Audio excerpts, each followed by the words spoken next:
Soy Garrett. Tengo 35 años y ya estoy retirado, mientras que la mayoría de los chicos de mi edad todavía están escalando la escalera corporativa al crecer. Mis padres adoraban el suelo que pisaba mi hermano, Maxwell. Mientras que a mí me trataban como una ocurrencia tardía, gastaban el dinero más rápido de lo que lo ganaban, incluso sacando préstamos de mis ahorros de la infancia. A pesar de no recibir ninguna ayuda financiera de ellos, construí un patrimonio multimillonario gracias a una disciplina implacable. Ahora, de repente, me están llamando con las manos extendidas, exigiendo que agote mis ahorros de toda la vida para rescatar a Maxwell de su catastrófico fracaso empresarial. Antes de contarles cómo manejé esta bomba familiar, déjenme saber desde dónde están viendo en los comentarios. Denle al botón de me gusta y suscríbanse si alguna vez han tenido que elegir entre las expectativas familiares tóxicas y su propia paz duramente ganada. Crecer en el barrio de Forest Heights en Portland significaba vivir en una casa que mis padres apenas podían permitirse. Nuestra casa de varios niveles, con su entrada agrietada y las reparaciones pospuestas, destacaba entre las propiedades bien mantenidas que nos rodeaban. Mi padre, Richard, trabajaba en ventas de equipos médicos, trayendo a casa comisiones de auge o caída que alimentaban breves periodos de extravagancia seguidos de meses de apretarse el cinturón. Mi madre, Diana, daba clases a tiempo parcial en una escuela primaria privada, más por la matrícula reducida para Maxwell que por el modesto sueldo. Los problemas de dinero eran una corriente subterránea constante en nuestro hogar. Recuerdo estar sentado en la parte superior de las escaleras a los 8 años, escuchando discusiones acaloradas sobre tarjetas de crédito al máximo y pagos de hipoteca atrasados. A pesar de su inestabilidad financiera, mis padres siempre encontraban dinero para las actividades y necesidades de Maxwell. Maxwell era 3 años menor que yo, pero acaparaba el 90% de la atención y los recursos de mis padres. Era naturalmente atlético, extrovertido y encantador de maneras que yo no lo era. Mientras yo era estudioso y reservado, Maxwell iluminaba las habitaciones y se ganaba a la gente al instante. Mis padres no eran una excepción a su hechizo. Maxwell tiene un verdadero potencial, decía mi padre, justificando los $300 para el campamento de fútbol de élite, mientras yo usaba zapatillas con agujeros durante otro mes. El favoritismo no era sutil. Para mi 10º cumpleaños, recibí una tarjeta de regalo de Walmart de $20 y un pastel de mezcla. 3 meses después, el 7º cumpleaños de Maxwell contó con una casa inflable alquilada, un mago profesional y un pastel de Batman hecho a medida que debió costar al menos $200. Cuando mencioné discretamente la disparidad a mi madre, ella lo descartó diciendo: «Tu hermano necesita más ánimo para construir su confianza. Tú ya eres muy autosuficiente». Ese patrón continuó durante toda nuestra infancia. El equipo de béisbol de Maxwell, la ropa de marca y las sesiones de entrenamiento privado estiraban el presupuesto familiar. Mientras que a mí me decían que fuera comprensivo por tener la calculadora más barata para matemáticas avanzadas, o por tener que dejar las clases de piano cuando el dinero escaseaba. A los 12 años, empecé a ganar mi propio dinero con un reparto de periódicos que requería despertarme a las 4:30 todas las mañanas.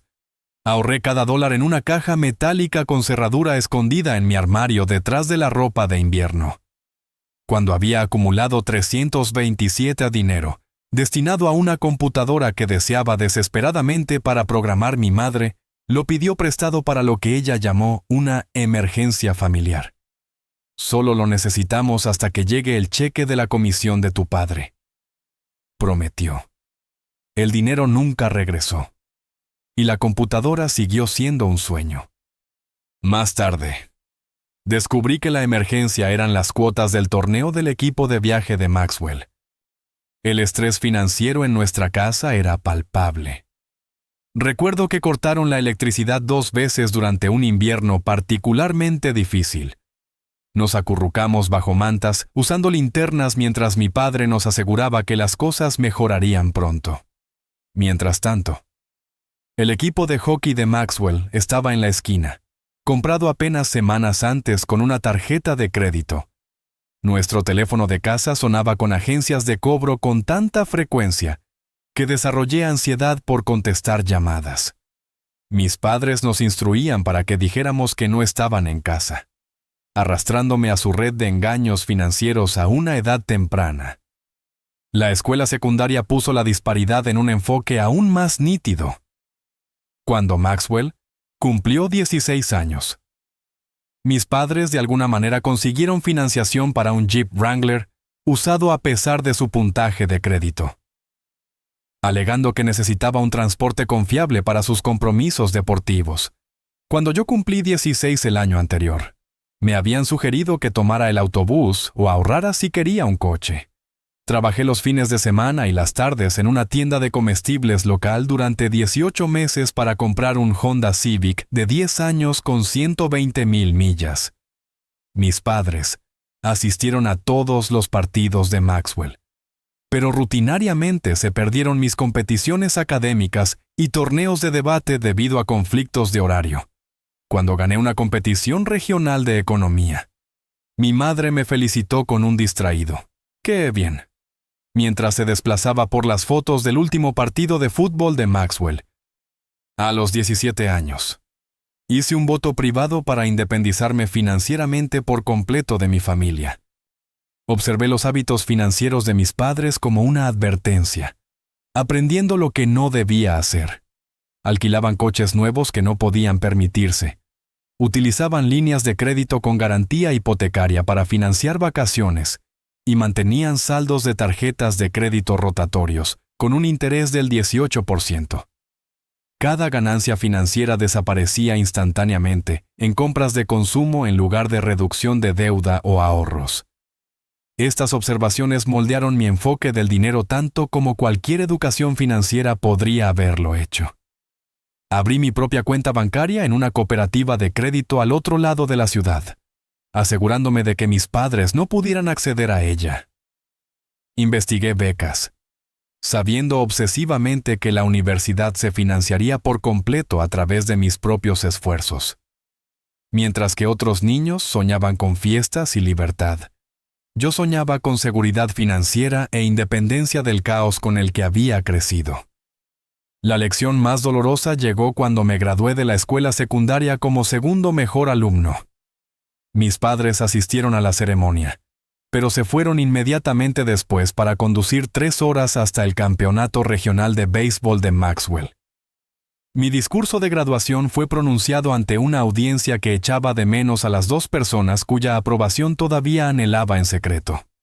A pesar de todo, esa noche, solo en mi habitación, rodeado de tarjetas de graduación de profesores y parientes lejanos, finalmente acepté la realidad que había estado frente a mí durante años. Mi viaje financiero sería completamente en solitario, y ningún logro mío eclipsaría jamás el logro más insignificante de Maxwell a los ojos de mis padres. Mi aceptación en la universidad estatal vino con una beca académica completa, que cubría la matrícula y el alojamiento y la comida básicos, resultado de innumerables noches estudiando mientras mantenía un promedio de calificaciones perfecto. Mientras tanto, Maxwell fue reclutado con una beca deportiva parcial para Westridge College, una institución privada con un prestigioso programa de béisbol, y un precio anual asombroso de $45,000 después de su beca. Sin dudarlo, mis padres sacaron una segunda hipoteca sobre nuestra casa, que ya estaba financieramente tensa, para cubrir la matrícula restante de Maxwell. Es una inversión en su futuro, declaró mi padre con orgullo en la cena. Ninguno de los dos reconoció que mi beca les había ahorrado decenas de miles de dólares o que su lógica de inversión nunca se aplicó a mi educación. La universidad marcó mi primer verdadero sabor de independencia. Me mudé a un dormitorio estrecho en agosto, llevando todo lo que poseía en 3 bolsas de lona. Mi compañero de cuarto, Tyler, llegó con sus padres, quienes pasaron horas organizando su lado de la habitación con ropa de cama, aparatos electrónicos y decoraciones nuevos. Mis padres estaban ocupados ayudando a Maxwell a mudarse a su lujoso apartamento de estudiantes ese mismo fin de semana. La supervivencia financiera requería una disciplina extrema. Mi beca cubría lo básico, pero los libros de texto, los materiales y cualquier calidad de vida más allá de la mera subsistencia necesitaban financiación adicional. Conseguí un puesto en la biblioteca del campus, trabajando 20 horas semanales por el salario mínimo.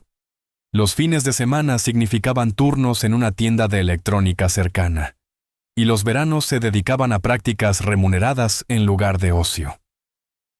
Mi presupuesto era una obra maestra de frugalidad.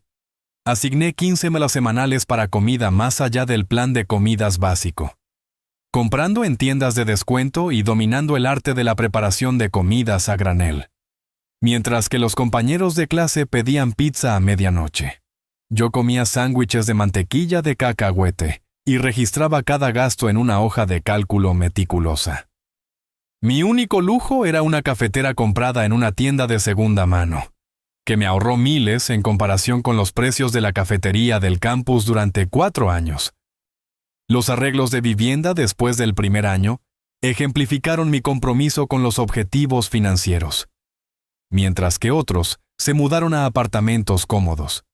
Yo compartí una casa unifamiliar convertida con otros 5 estudiantes en un barrio alejado del campus.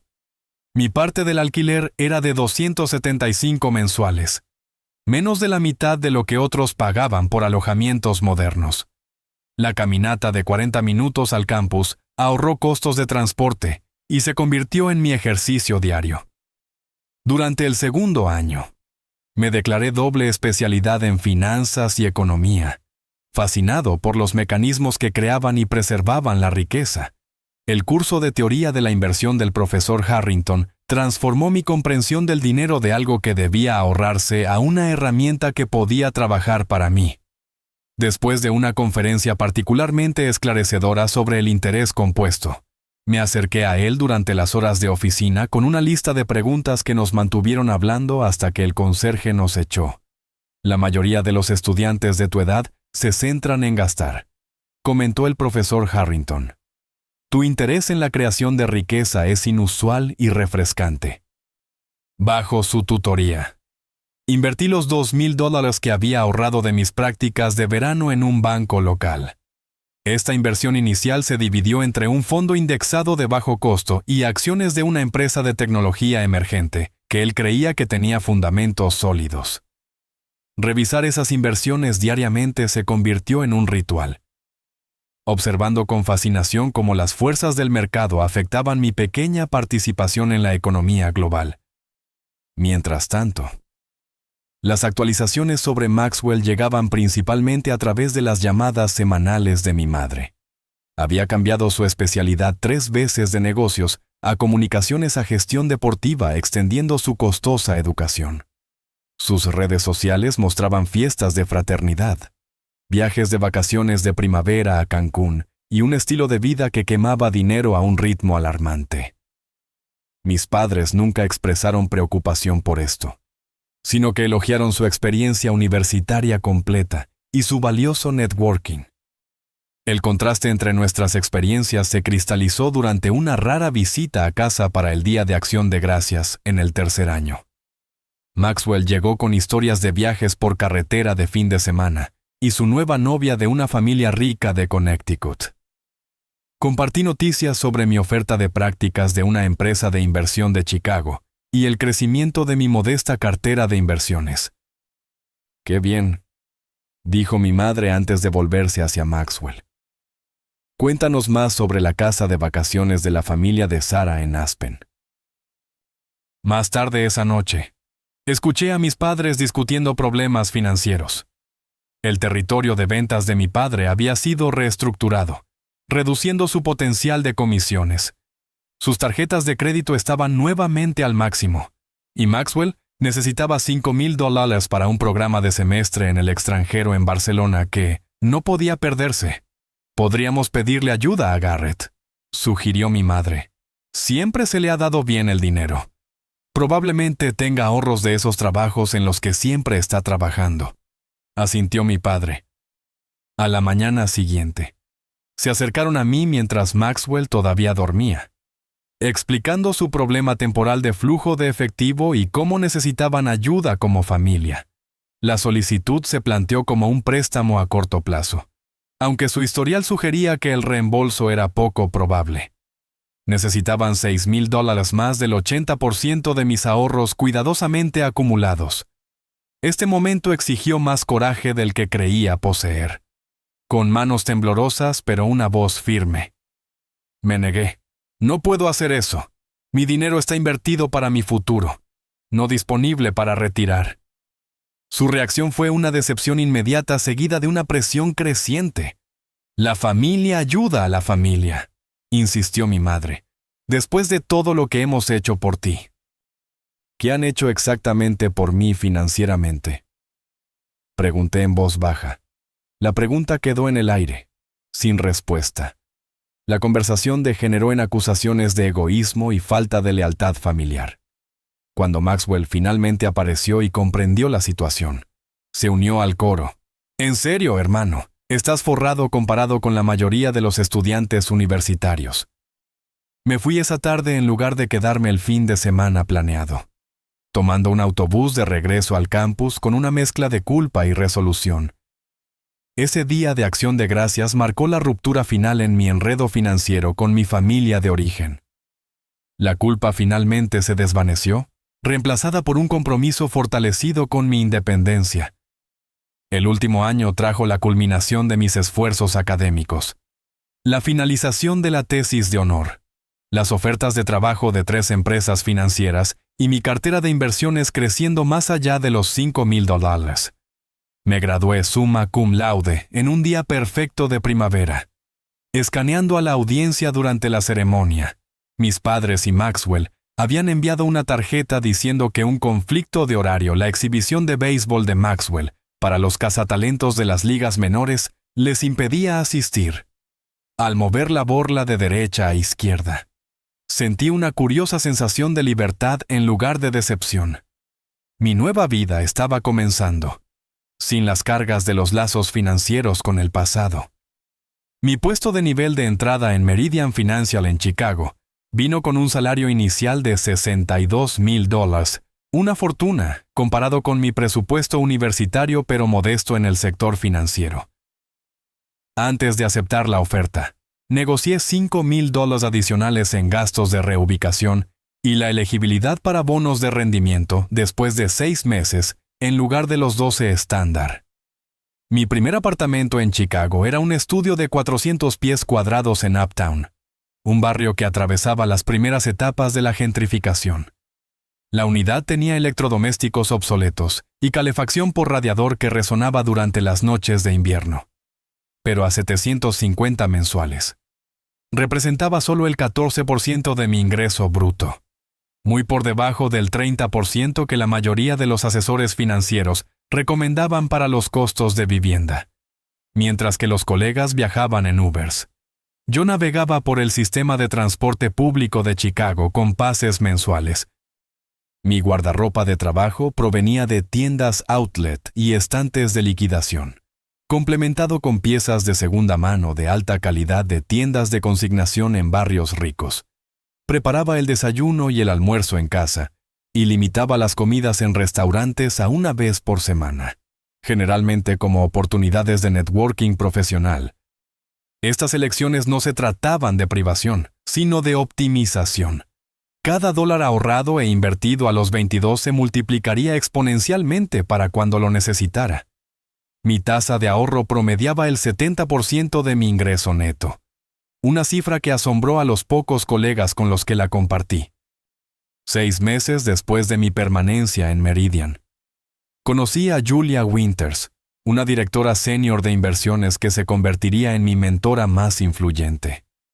Durante una presentación de toda la empresa, hice varias preguntas que desafiaron la sabiduría convencional de la asignación de cartera. La mayoría del personal superior pareció molesto por mi presunción, pero Julia se acercó a mí después. Esas fueron preguntas perspicaces, dijo. La mayoría de los analistas de tu edad tienen miedo de cuestionar los modelos establecidos. Esta interacción condujo a reuniones semanales de café, donde Julia compartió conocimientos institucionales que no se podían encontrar en libros de texto o sitios web financieros. Me presentó conceptos como perfiles de riesgo asimétricos y estrategias alternativas de asignación de activos que influyeron profundamente en mi enfoque de inversión personal. Bajo la guía de Julia, refiné mi estrategia de inversión. En lugar de la típica división de acciones o bonos, 60-40 recomendada para la mayoría de los inversores, adopté una postura más agresiva dada mi juventud y mi horizonte a largo plazo. Mi cartera consistía en un 85% de acciones, fuertemente ponderadas hacia fondos indexados de bajo costo que proporcionaban una amplia exposición al mercado con tarifas mínimas. El 15% restante se dividió entre acciones individuales cuidadosamente seleccionadas en sectores que investigué a fondo, y una pequeña asignación a inversiones especulativas con un alto potencial de crecimiento. Este enfoque fue metódico en lugar de especulativo. Cada decisión de inversión respaldada por horas de investigación y análisis. Mi progresión profesional se aceleró después de ese primer año. Ascendí de analista a analista senior, 18 meses después de unirme, acompañado de un aumento salarial a $84,000, al centrarme en los instrumentos de deuda de los mercados emergentes. Un nicho poco atractivo pero rentable. Me construí una reputación por identificar el valor que otros pasaban por alto. Mi situación de vida siguió siendo deliberadamente modesta, a pesar del aumento de los ingresos. Cuando un ascenso a jefe de equipo elevó mi salario a $108,000 a los 26 años. Resistí la inflación del estilo de vida que capturó a muchos compañeros. Mientras que ellos se cambiaron a apartamentos de lujo y alquilaron coches alemanes.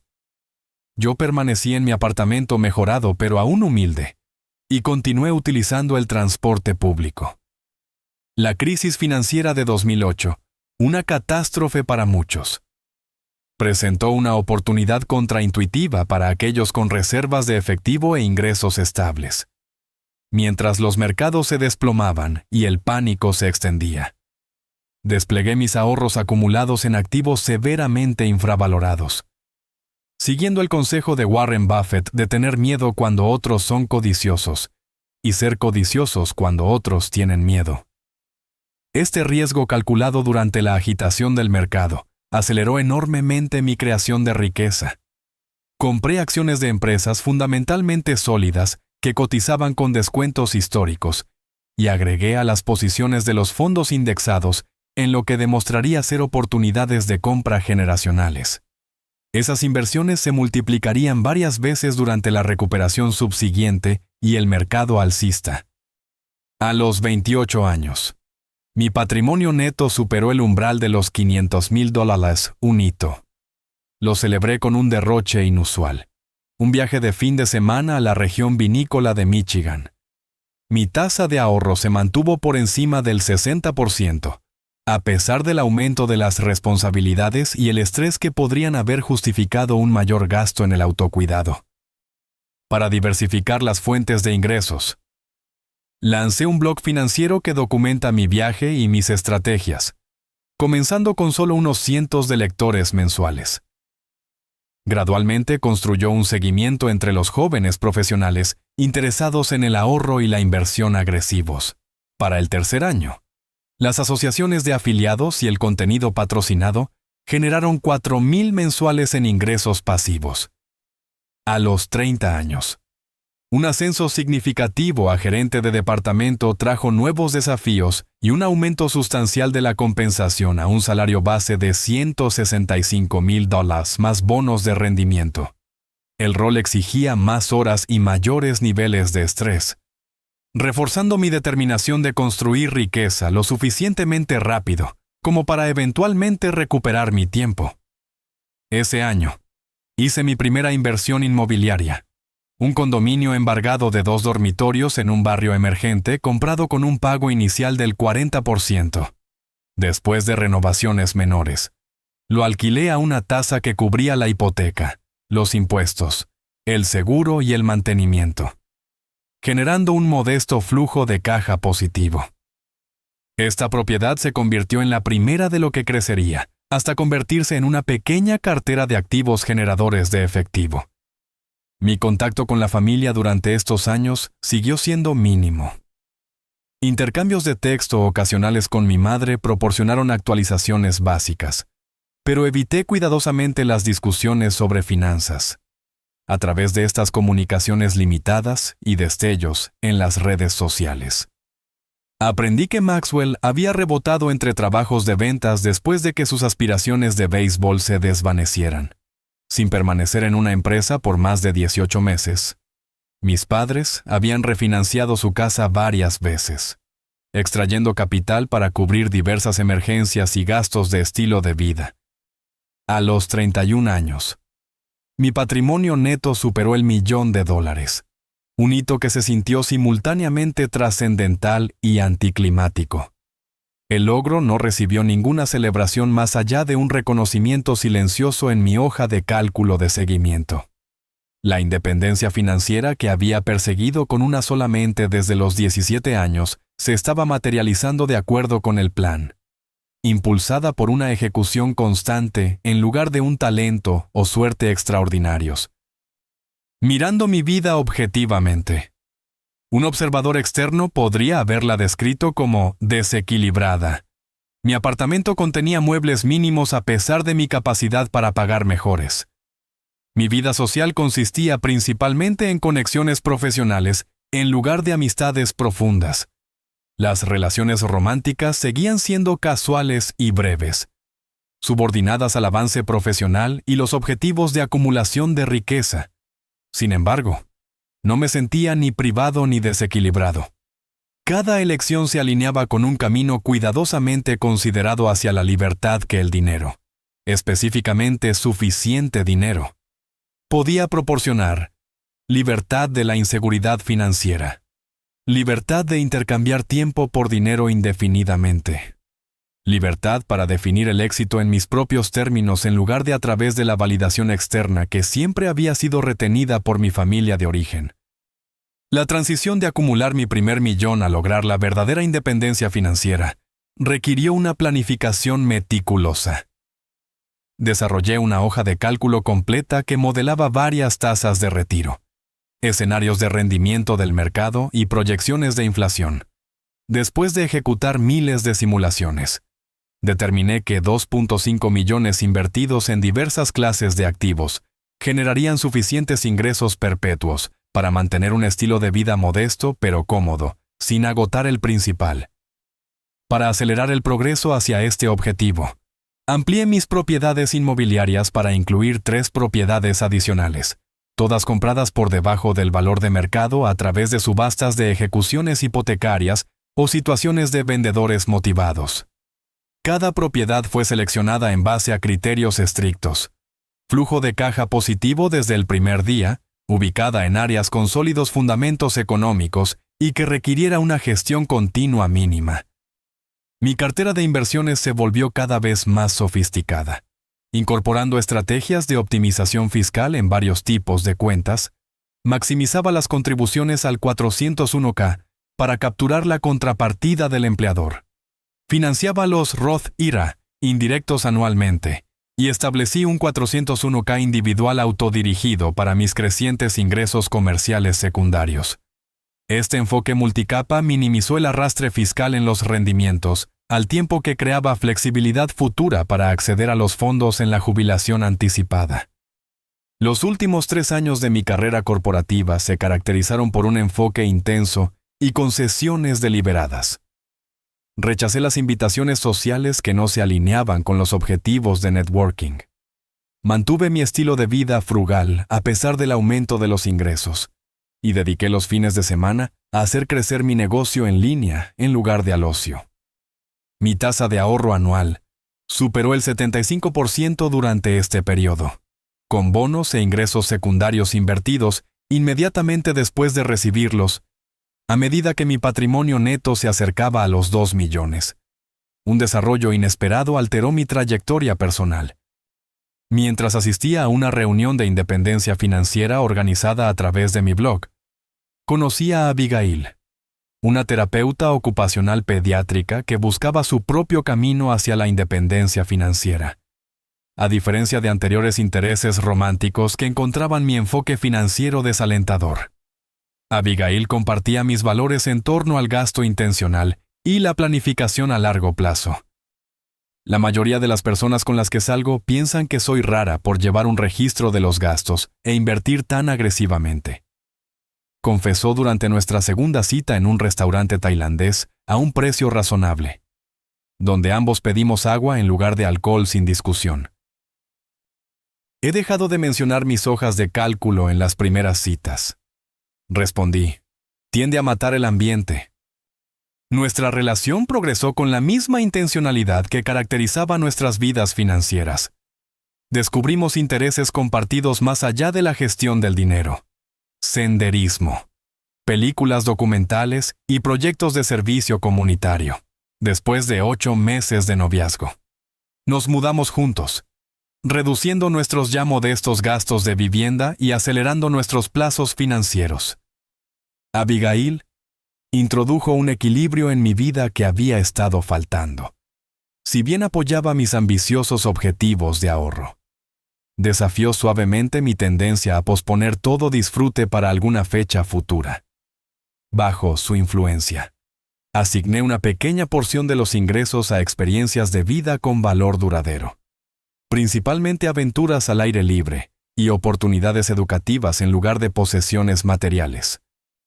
A los 33 años, fui ascendido a director senior con una compensación que superaba los $300,000 anuales, incluidos los bonos. Este nivel de ingresos, combinado con los rendimientos cada vez más significativos de las inversiones existentes y los crecientes ingresos del negocio secundario, creó un punto de inflexión matemático. Mis proyecciones indicaban que alcanzaría mi número de libertad aproximadamente 2 años antes de lo planeado originalmente. Durante este periodo, mi cartera de bienes raíces se expandió para incluir 6 puertas, generando más de $4,000 mensuales en ingresos pasivos después de todos los gastos. Mi blog y los cursos en línea produjeron otros $6,000 mensuales con una inversión de tiempo continua mínima. Estos flujos de ingresos, combinados con los rendimientos tradicionales de la cartera de inversiones, proporcionarían aproximadamente $8,000 mensuales, más que suficientes para nuestro estilo de vida planeado. La transición psicológica de la acumulación al retiro potencial resultó ser más desafiante de lo previsto. A pesar de alcanzar mi objetivo a los 35 años, experimenté una ansiedad inesperada por dejar mi puesto de altos ingresos. Abigail me ayudó a reconocer que esta vacilación estaba parcialmente arraigada en la inseguridad financiera infantil, en lugar de en la realidad matemática. Tus modelos tienen en cuenta múltiples escenarios del peor de los casos simultáneamente, señaló una noche mientras revisábamos mis proyecciones. En algún momento, la precaución excesiva se convierte en una toma de decisiones basada en el miedo en lugar de en la prudencia. Después de 3 meses adicionales de cálculos de verificación y conversaciones con otros jubilados anticipados a través de mi red, presenté mi renuncia. Mi anuncio sorprendió a los colegas que asumieron que mi ambición impulsaría la continua escalada corporativa. Mi jefe ofreció un paquete de retención sustancial, que incluía horas reducidas y una mayor compensación, que rechacé cortésmente. No me voy por otro puesto, expliqué durante mi entrevista de salida. Me voy para reclamar la propiedad de mi tiempo. Con el apoyo de Abigail, nos mudamos de Chicago a una casa modesta pero cómoda de 3 dormitorios en Boulder, Colorado. La propiedad, comprada por $620,000 con un pago inicial del 40%, ofrecía vistas a la montaña y proximidad a extensos senderos para caminatas, manteniéndose dentro de nuestro presupuesto de vivienda conservador. Mi jubilación se parecía poco a los conceptos tradicionales de ocio y desconexión. En cambio, representaba la libertad de asignar el tiempo de acuerdo con los valores personales en lugar de los requisitos externos. Continué administrando mi cartera de inversiones y mis propiedades inmobiliarias, requiriendo aproximadamente 5 horas semanales. Mi negocio en línea recibió otras 10 horas de atención. Aunque ahora me enfocaba exclusivamente en contenido que encontraba personalmente significativo en lugar de maximizar los ingresos. Nuevos proyectos surgieron orgánicamente de intereses previamente limitados por el tiempo limitado. Establecí un programa de tutoría para estudiantes universitarios de primera generación interesados en carreras financieras. Abigail y yo desarrollamos un pequeño jardín sostenible que eventualmente suministró el 30% de nuestras necesidades de productos. Nos ofrecimos como voluntarios con una iniciativa local de educación financiera, enseñando habilidades básicas de administración del dinero en comunidades desatendidas. La libertad de la necesidad financiera creó espacio para la curación de las relaciones también. Después de años de terapia abordando heridas infantiles, me reconecté cautelosamente con mis padres en términos más limitados. Asistieron a nuestra pequeña ceremonia de boda en un parque junto al lago cerca de nuestra casa. Aunque el evento resaltó dinámicas persistentes, si bien expresaron orgullo por mi exitosa carrera, nunca reconociendo mi logro financiero directamente, su atención gravitó predeciblemente hacia Maxwell, quien llegó tarde en un ostentoso coche deportivo que no podía permitirse. Nuestra modesta boda reflejó valores compartidos en lugar de recursos limitados. La lista de invitados intencionalmente pequeña. El catering de origen local y la ausencia de tradiciones costosas como bares abiertos y elaborados arreglos florales desconcertaron a mis padres. «Podrías permitirte mucho más», susurró mi madre durante la recepción, gesticulando hacia las decoraciones simples.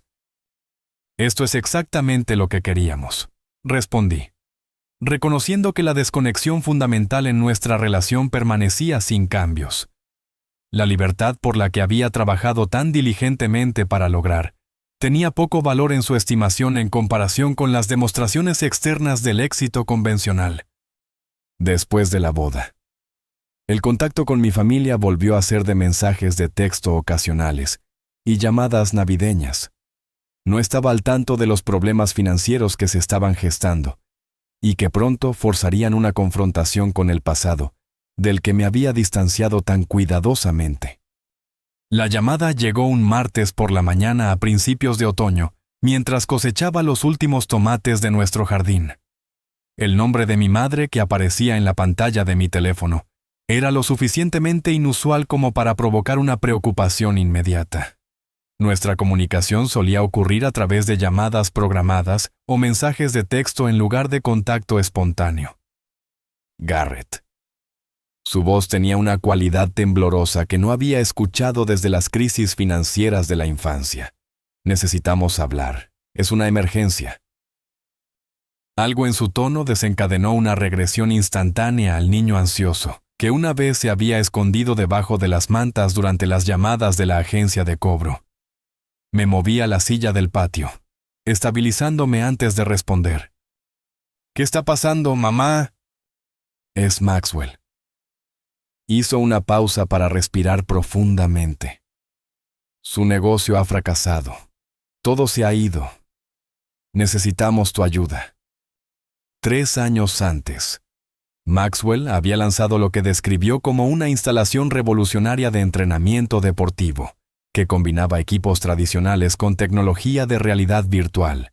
Mis padres habían compartido con entusiasmo publicaciones en las redes sociales que mostraban a Maxwell cortando cintas y posando con celebridades locales de menor importancia en la gran inauguración. Deliberadamente había evitado preguntar sobre los detalles de la financiación, sospechando la participación de mis padres, pero prefiriendo no confirmar mis sospechas. «¿Qué significa exactamente IDO?», pregunté, ya temiendo la respuesta. Durante los siguientes 20 minutos, mi madre describió una catástrofe financiera de proporciones asombrosas. Maxwell había asegurado la financiación inicial del negocio a través de una combinación de inversores y préstamos bancarios, cuando el crecimiento inicial no cumplió con las proyecciones. Había convencido a mis padres para que hipotecaran su casa, que ya tenía un capital mínimo después de múltiples refinanciaciones. Como garantía para financiación adicional, los arrendamientos de equipos, las obligaciones de alquiler comercial y los costos de nómina se habían acumulado durante meses de ingresos insuficientes. El golpe final fue la demanda, explicó mi madre, con la voz quebrada. Un cliente se lesionó con un equipo y está demandando por daños y perjuicios. La póliza de seguro que tenía Maxwell no lo cubre debido a alguna tecnicidad. La exposición financiera total superó los $850,000, una suma que representaba la ruina financiera para mis padres a su edad. Sus cuentas de jubilación ya se habían agotado para inversiones anteriores en el negocio de Maxwell, a los 64 y 62 años, respectivamente. Mi padre y mi madre se enfrentaban a la perspectiva de perder su casa y pasar sus años de trabajo restantes intentando reconstruir desde cero. No preguntaríamos si hubiera alguna otra opción, continuó mi madre. Pero tú eres el único que puede ayudarnos ahora. Maxwell dice que te jubilaste con millones. Necesitamos algo de ese dinero, Garrett. Somos familia. El familiar viaje de culpa dio en el blanco a pesar de años de terapia y trabajo de límites. Necesito entender exactamente lo que estás pidiendo, dije, luchando por mantener el equilibrio emocional. Maxwell calculó que necesitamos alrededor de $700,000 para liquidar las deudas comerciales, resolver la demanda y salvar nuestra casa. Respondió con una tranquilidad notable, dada la magnitud de la solicitud. Sabemos que es mucho, pero tienes más de lo que necesitas, y la familia ayuda a la familia. La conversación continuó con una intensidad emocional creciente. Mi padre se unió en otra extensión, su enfoque más agresivo que las apelaciones emocionales de mi madre. Siempre has sido egoísta con el dinero, dijo sin rodeos. Es hora de dar un paso al frente y hacer lo correcto. Maxwell cometió algunos errores, pero estaba tratando de construir algo. No todo el mundo puede ser perfecto como tú. Cuando pregunté acerca de la responsabilidad de Maxwell en la situación, mi padre se puso a la defensiva. Está devastado, absolutamente destrozado. Este no es el momento de señalar con el dedo. Necesita apoyo, no juicio. A medida que avanzaba la conversación, surgieron detalles inquietantes. Maxwell sabía que el negocio estaba fallando durante más de un año, pero continuó aceptando dinero de los inversores y aumentando las obligaciones de deuda. Más impactante fue la revelación de que había desarrollado un problema de juego, desviando fondos comerciales para cubrir pérdidas personales en casinos y a través de apuestas deportivas en línea. Estaba bajo una tremenda presión, explicó mi madre, como si esto justificara el fraude financiero y la adicción. Pensó que podría ganar lo suficiente para cambiar todo. La conversación terminó sin una resolución cuando insistí en tener tiempo para procesar la situación y discutirla con Abigail. Mis padres aceptaron a regañadientes, pero establecieron una fecha límite. Necesitaban una respuesta en 48 horas antes de reunirse con abogados de quiebras. Cuando Abigail regresó de su clínica esa noche, compartí toda la situación. Su reacción inicial reflejó mi propia incredulidad ante la magnitud del desastre financiero y la audacia de la solicitud. $700,000 es casi el 30% de todo nuestro patrimonio neto, dijo, revisando las cifras que había escrito. Eso cambiaría fundamentalmente nuestra seguridad financiera y nuestras opciones futuras. Pasamos horas discutiendo varios escenarios y posibles respuestas. Abigail. A pesar de nunca haber experimentado la dinámica de mi familia directamente durante períodos prolongados, demostró una notable perspicacia. Esto no se trata realmente de dinero, observó mientras estábamos sentados en nuestra terraza trasera, viendo la puesta de sol iluminar las montañas. Se trata de los mismos patrones que han existido toda tu vida. Maxwell crea problemas, tus padres lo permiten, y se espera que seas el responsable que se sacrifica para arreglar todo. Su evaluación cristalizó la complejidad emocional subyacente a la solicitud financiera. No era simplemente una cuestión de si podíamos permitirnos ayudar. Matemáticamente, podíamos, aunque impactaría significativamente nuestra independencia financiera. La pregunta más profunda era si la intervención financiera realmente ayudaría o simplemente perpetuaría patrones destructivos. Creo que necesitamos reunirnos con ellos en persona. Decidí finalmente. Esta no es una conversación para tener por teléfono. Abigail se ofreció a acompañarme para darme apoyo moral. Pero me negué. Esto es algo que necesito manejar solo. Expliqué. Tenerte allí les daría a otra persona para manipular y presionar. A la mañana siguiente, reservé un vuelo a Portland para el día siguiente, preparándome para lo que sin duda sería la conversación familiar más difícil de mi vida. El modesto coche de alquiler que seleccioné en el Aeropuerto Internacional de Portland contrastaba marcadamente con el brillante BMW estacionado en la entrada de mis padres, el vehículo de Maxwell, presumiblemente alquilado a pesar de su colapso financiero. Algunos patrones permanecieron predeciblemente sin cambios. Mi madre abrió la puerta antes de que pudiera llamar, envolviéndome en un abrazo perfumado que se sintió más performativo que genuino. «Gracias a Dios que estás aquí», susurró. «Tu padre ha estado tan estresado por todo». La sala de estar había cambiado poco desde mi infancia. Los mismos muebles de gran tamaño apiñados en un espacio insuficiente. Las paredes cubiertas con los trofeos deportivos de Maxwell y fotos de torneos. Un solo documento enmarcado que reconocía mi graduación universitaria representaba toda mi presencia en la narrativa familiar. Mi padre salió de la cocina, ofreciendo un apretón de manos firme en lugar de un abrazo. «Me alegro de que hayas podido hacer tiempo en tu jubilación», dijo. El sutil reproche imposible de pasar por alto. Maxwell apareció al final, bajando las escaleras con la casualidad practicada de alguien que intenta parecer imperturbable por las circunstancias, a pesar del fracaso empresarial y la catástrofe financiera que lo rodeaba. Vestía jeans de diseñador y una camisa de golf con un logotipo de marca de lujo bordado en el pecho.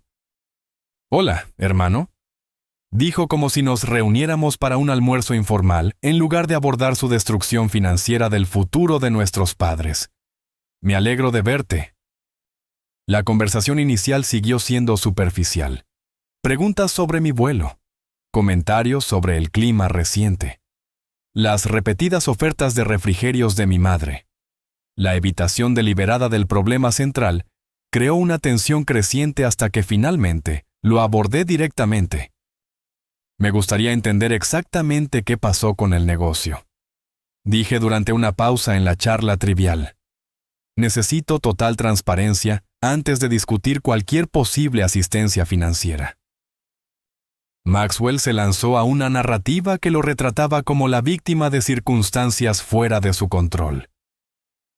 Crisis económicas, empleados poco confiables, empresas de arrendamiento de equipos depredadoras y la demanda completamente frívola de un idiota que no siguió las instrucciones adecuadas en una pieza de equipo de entrenamiento.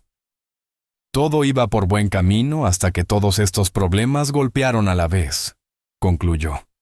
Extendiendo las manos en un gesto de impotencia, a veces el universo simplemente te la tiene jurada.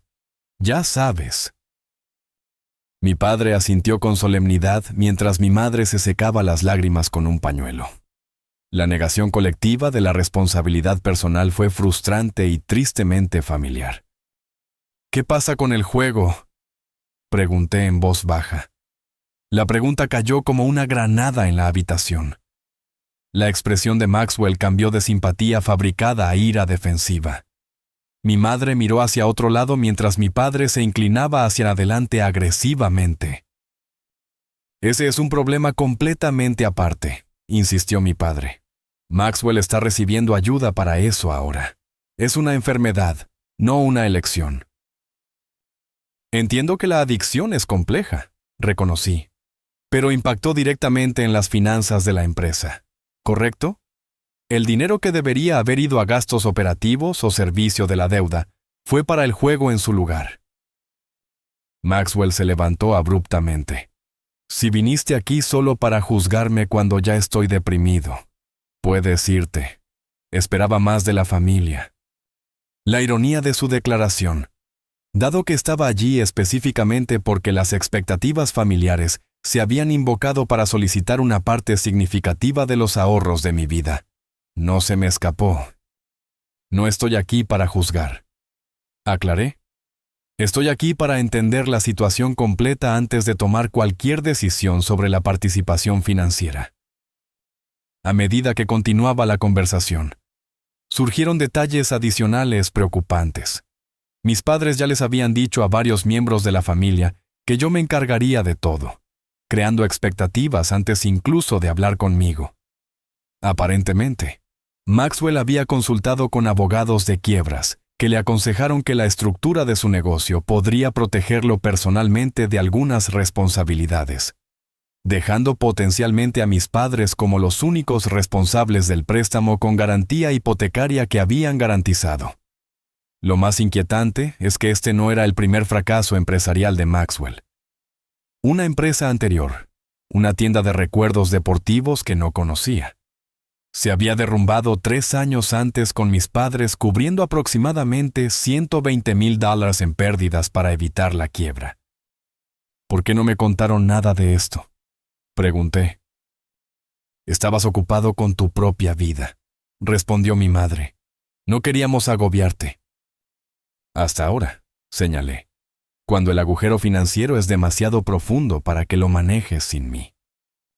Después de casi 2 horas de discusión cada vez más tensa, describí un enfoque alternativo a la situación. Ayudaría a mis padres a conseguir un asesoramiento legal adecuado para explorar las opciones de protección por bancarrota, posiblemente ofreciéndome a pagar un abogado. Consideraría ayudarlos a establecer una situación de vivienda de alquiler modesta si perdían su casa. Me ofrecía conectar a Maxwell con consejería financiera legítima y recursos de recuperación de adicciones. ¿Qué pasa con el dinero?, exigió mi padre. No necesitamos más profesionales y consejos. Necesitamos efectivo para resolver este problema ahora. No me siento cómodo proporcionando una suma global dado lo que he aprendido hoy, expliqué. Los patrones que crearon esta situación permanecerían sin cambios, lo que podría conducir a problemas similares en el futuro. Maxwell se burló audiblemente. Traducción. Quiere controlarlo todo en lugar de ayudar de verdad. La conversación se deterioró rápidamente después de ese intercambio. Mi madre intensificó las apelaciones emocionales, describiendo con vívido detalle cómo se quedarían sin hogar sin mi intervención financiera. Mi padre alternó entre acusaciones airadas de deslealtad e intentos de aprovechar la historia compartida. Después de todo lo que sacrificamos por ti al crecer, insistió, a pesar de toda la evidencia en contrario. Durante un descanso momentáneo, cuando mi madre se retiró al baño y Maxwell salió para atender una llamada, mi padre intentó la manipulación definitiva. Te das cuenta de que esto terminará con nuestra relación si no ayudas, dijo rotundamente. Tu madre y yo lo hemos discutido. No podemos seguir sabiendo que tenías la capacidad de salvarnos, pero elegiste no hacerlo. La amenaza, destinada a desencadenar temores de abandono infantil y cumplimiento, en cambio proporcionó una claridad inesperada. La naturaleza condicional de su amor siempre había estado presente, pero rara vez se articulaba tan explícitamente. Salí al porche trasero para tomar aire y privacidad, llamando a Abigail para pedir perspectiva. Su voz tranquila me centró mientras describía la situación cada vez más tensa. Esto no es realmente una elección entre ayudar o no ayudar, observó. Es una elección entre permitir patrones destructivos o establecer límites que podrían conducir eventualmente a dinámicas más saludables. Decidas lo que decidas, te apoyo completamente. Cuando volví adentro, entregué mi decisión final. No proporcionaría los fondos solicitados para rescatar los fracasos comerciales de Maxwell ni las deudas de juego. Reiteré mis ofertas de apoyo alternativo. Orientación legal. Asistencia para la transición de vivienda y recursos de recuperación de adicciones manteniendo límites financieros firmes. La reacción fue la esperada, pero aún dolorosa de presenciar. Mi madre se desplomó en lágrimas, declarando que los había matado con mi egoísmo. Mi padre anunció que ya no era bienvenido en su casa. Maxwell simplemente sonrió con suficiencia, sin sorprenderse por el resultado que probablemente había anticipado, independientemente de su esperanza de rescate financiero. Mientras recogía mi chaqueta y me preparaba para irme, Maxwell me siguió hasta la puerta. «Crees que eres mucho mejor que todos los demás», dijo en voz baja. «Con tu pequeña jubilación perfecta y tu pequeña vida perfecta. Algún día necesitarás algo que el dinero no pueda comprar, y no estaremos ahí para ti». Hice una pausa en el umbral, repentinamente sorprendido por la realización de que su declaración reflejaba precisamente lo que siempre había sido cierto. Nunca habían estado ahí para mí en las formas que más importaban. El apoyo financiero era simplemente la última manifestación del apoyo emocional que siempre se había negado en favor de Maxwell. Desearía que las cosas pudieran ser diferentes, dije simplemente, y caminé hacia mi coche de alquiler. Al alejarme de la casa de mi infancia, experimenté una compleja mezcla de dolor, culpa y, lo que es más sorprendente, alivio. El peso de las expectativas tácitas y la aceptación condicional había estado presente toda mi vida. Exponer las dinámicas tan explícitamente fue doloroso, pero también aclaratorio. Entendí con total certeza que había tomado la decisión correcta, aunque no la fácil. Los $700,000 que solicitaron habrían desaparecido en un agujero negro de habilitación y negación sin abordar los problemas subyacentes. Más importante aún, proporcionarlo habría validado la noción de que mi valía en la familia se medía únicamente por mi utilidad, en lugar de por mi valor inherente como persona. A medida que las familiares calles de Portland daban paso a la autopista y, finalmente, al aeropuerto, lamenté no el dinero que me había negado a dar, sino la relación familiar que siempre había esperado, pero que nunca había tenido realmente. Las semanas siguientes a la confrontación en Portland trajeron consecuencias predecibles. Miembros de la familia extendida, muchos con los que no había hablado en años, llamaron con mensajes que iban desde una persuasión suave hasta una condena absoluta con respecto a mi decisión. La hermana de mi madre dejó un mensaje de voz particularmente vitriólico, declarándome muerto para la familia, por permitir que mis padres enfrentaran la ruina financiera. Estos mensajes desencadenaron olas de duda y segundas adivinaciones a pesar de mi certeza intelectual sobre los límites que había establecido. Abigail sugirió que podría beneficiarme del apoyo profesional para navegar por las complejas emociones que rodean la situación. Establecer límites con la familia es una de las cosas más difíciles que hacemos como adultos, observó. Tener orientación a través de ese proceso no es debilidad, es sabiduría. Comencé sesiones semanales con el Dr. Lindon, un terapeuta especializado en sistemas familiares y trauma financiero. Nuestro trabajo juntos me ayudó a reconocer cuán profundamente mis experiencias infantiles habían influido en mi relación con el dinero y el logro. La disciplina extrema que permitió mi independencia financiera tenía raíces en los mecanismos de supervivencia desarrollados durante los primeros años caóticos. Tu hipervigilancia en torno al dinero sirvió para una importante función protectora, señaló el Dr. Lindon durante una sesión. La pregunta ahora es si esa misma vigilancia todavía te sirve o te limita en tu vida actual. 3 meses después de la confrontación, nos enteramos a través de un conocido mutuo que Maxwell enfrentaba posibles cargos legales relacionados con la apropiación indebida de fondos de los inversores. Mis padres efectivamente habían perdido su casa por ejecución hipotecaria, pero habían rechazado mi oferta de ayudar a asegurar y subsidiar parcialmente un apartamento modesto cercano. En cambio, se habían mudado a Arizona para vivir con el hermano de mi padre, manteniendo que yo los había abandonado en su momento de necesidad. Estos desarrollos desencadenaron otra ola de culpa e interrogantes. Durante una sesión de terapia particularmente difícil, expresé la persistente sensación de que debería haber hecho más a pesar de toda la evidencia racional en contrario. La lección más difícil para los niños de familias disfuncionales, observó el doctor Lindon, es aceptar que no puedes salvar a las personas que están comprometidas con sus propios patrones de destrucción. Tus padres y tu hermano están tomando decisiones consistentes con sus valores y comportamientos establecidos. Tu elección de no participar en esos patrones es saludable, no cruel.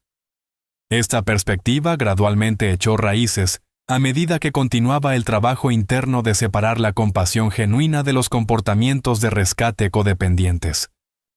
Establecí una pequeña fundación centrada en la educación financiera para jóvenes adultos, de entornos familiares inestables, convirtiendo mis experiencias dolorosas en recursos que podrían ayudar a otros a evitar situaciones similares.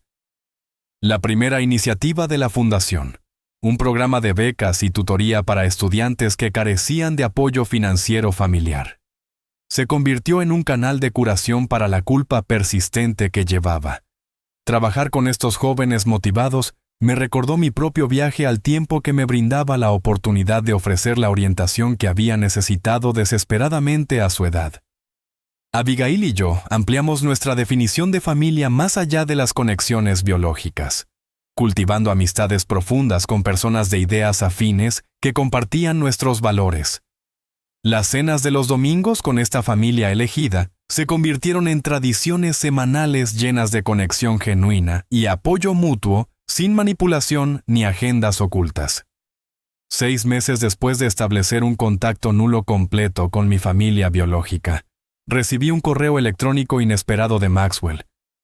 A diferencia de las comunicaciones anteriores, no contenía solicitudes ni acusaciones, solo un simple reconocimiento de que había comenzado a reconocer su papel en la dinámica familiar y estaba trabajando a través de un programa de 12 pasos que requería hacer enmiendas cuando fuera posible. No estoy pidiendo perdón ni renovación de contacto, escribió, solo reconociendo el favoritismo que moldeó nuestra infancia y mi parte en la perpetuación de patrones dañinos. Te merecías algo mejor de todos nosotros. Este mensaje, aunque bienvenido, no provocó una reconciliación inmediata. La verdadera curación requeriría cambios sostenidos en el comportamiento en lugar de ideas momentáneas. Y había aprendido la importancia de la evidencia sobre las promesas. Aún así, representó un posible primer paso hacia dinámicas más saludables que algún día podrían permitir una reconexión cautelosa. A medida que se expandió el trabajo de nuestra fundación, ocasionalmente compartí elementos de mi historia personal en talleres y seminarios, transformando el dolor privado en educación pública. Estas presentaciones siempre enfatizaron la distinción entre generosidad y habilitación. El entendimiento de que el verdadero apoyo empodera el crecimiento en lugar de la dependencia. Los límites financieros no se tratan de retener la ayuda. Explicaría a los participantes del taller. Se tratan de proporcionar el tipo correcto de ayuda. El tipo que respeta tanto al donante como al receptor al tiempo que promueve el crecimiento genuino. La pregunta que se hacía con más frecuencia durante estas sesiones era si me arrepentía de mi decisión con respecto a la solicitud de mi familia. Mi respuesta evolucionó con el tiempo desde una justificación defensiva hasta la simple verdad. Lamento que la situación haya ocurrido y que no hubiera mejores opciones disponibles. Lamento el dolor experimentado por todos los involucrados, pero no me arrepiento de mantener los límites que impidieron un daño mayor a todas las partes, incluido yo mismo. 2 años después de la confrontación, mi red profesional me conectó con un programa de educación financiera en un centro comunitario en Phoenix. El coordinador mencionó que trabajaba con una pareja mayor que había reconstruido su vida financiera después de una pérdida devastadora relacionada con una empresa familiar. La descripción contenía suficientes detalles específicos para confirmar que estos eran mis padres, aunque aparentemente habían modificado significativamente su narrativa en el recuento. En lugar de entrometerme en su nuevo comienzo, dispuse anónimamente que el programa recibiera fondos adicionales, expandiendo los servicios disponibles para todos los participantes. Esta contribución representó el tipo de apoyo que podía brindar con integridad, ayudando a crear oportunidades sin habilitar la disfunción. La paz que finalmente encontré no provino de la validación externa o la resolución con mi familia de origen, sino de la alineación interna con mis valores fundamentales. La independencia financiera siempre había sido mi objetivo principal, pero su verdadero significado se extendió más allá de las métricas monetarias para abarcar la libertad de la manipulación, la libertad de establecer límites saludables y la libertad de definir el éxito en mis propios términos. En nuestro 5º aniversario de bodas, Abigail y yo caminamos hasta un mirador de la montaña cerca de nuestra casa, observando la puesta de sol pintar el paisaje con magníficos colores. La conversación se volvió naturalmente reflexiva al considerar el viaje que habíamos compartido y la vida que habíamos construido juntos. Cuando dejaste ese trabajo corporativo, pensaste que te estabas jubilando de algo, observó Abigail. Pero en realidad te estabas jubilando a algo mucho más importante, la autenticidad y el propósito. Su perspicacia capturó la esencia de lo que había aprendido a través de la dolorosa ruptura familiar y la curación posterior. La verdadera riqueza no se mide por los saldos de las cuentas o la libertad de las obligaciones laborales, sino por la capacidad de vivir de acuerdo con tus valores más profundos, sin compromiso. Incluso cuando ese camino conduce a través de un terreno difícil. La independencia financiera que había perseguido con tanta determinación de hecho, había proporcionado libertad, aunque no del tipo que había imaginado inicialmente. La libertad más valiosa no era del trabajo o la restricción financiera, sino del peso aplastante de las expectativas de los demás y el coraje de escribir mi propia definición de familia, éxito y obligación. ¿Cuál es tu historia sobre el establecimiento de límites difíciles con la familia en torno al dinero u otros recursos? ¿Alguna vez has tenido que elegir entre ayudar a alguien financieramente y mantener tu propio bienestar? Comparte tu experiencia en los comentarios a continuación. Si esta historia resonó contigo, dale al botón de me gusta y suscríbete para obtener más conversaciones auténticas sobre la dinámica familiar y la independencia financiera. Recuerda que a veces lo más amoroso que podemos hacer por nosotros mismos y por los demás es mantenernos firmes en nuestra verdad con compasión. Gracias por escuchar mi viaje.